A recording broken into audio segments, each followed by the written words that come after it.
സമാധാനത്തിൻ്റെ ആളാണ്.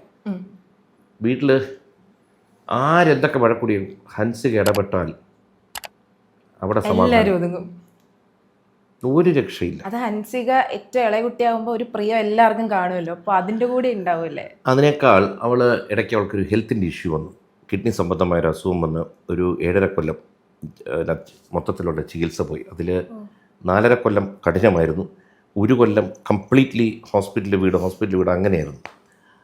ഈയടുത്ത് ജനിച്ച സമയത്ത് തൊട്ട് ആദ്യത്തെ ജനിച്ച് 1.5 വയസ്സായപ്പോൾ തുടങ്ങിയതാണ്.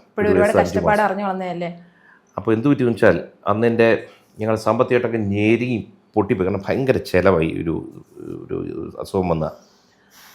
അപ്പോൾ എന്ത് പറ്റിയെന്ന് വെച്ചാൽ അതിനകത്തൊക്കെ അതാണ്, in every disadvantage there is an advantage എന്ന് പറയും. അങ്ങനെ സംഭവിച്ചതുകൊണ്ട് ഫാമിലി ബോണ്ടിങ് കൂടിപ്പോയി. പലപ്പോഴും ഇവിടെ ഓപ്പറേഷൻ തിയേറ്ററിലോട്ടൊക്കെ ചില ആവശ്യങ്ങൾ കയറ്റുമ്പോഴൊക്കെ അമ്മ ഒന്ന് ചേർത്ത് ഭയങ്കര കരയുമായിരുന്നു. അതാണ് അതുകൊണ്ട് അവളൊരു കാര്യം പറഞ്ഞാൽ എല്ലാവരുമായിട്ടും ഈക്വലി ഒരു അടുപ്പം മെയിൻറ്റെയിൻ ചെയ്യുന്ന ഒരാളാണ്. ഇപ്പം ഞാൻ സിന്ധു ഒരു തർക്കത്തിലോട്ട് വന്ന് ഇവിടെ ഇടപെട്ടാൽ ഒന്നിന് ഞാൻ അങ്ങോട്ട് പോകും, അല്ലെങ്കിൽ ആ പ്രശ്നം തീരുവാണ്. അതുകൊണ്ട് സമാധാനത്തിൻ്റെ നോബൽ പ്രൈസ് ഉണ്ടെങ്കിൽ അവൾക്ക് കൊടുത്തു.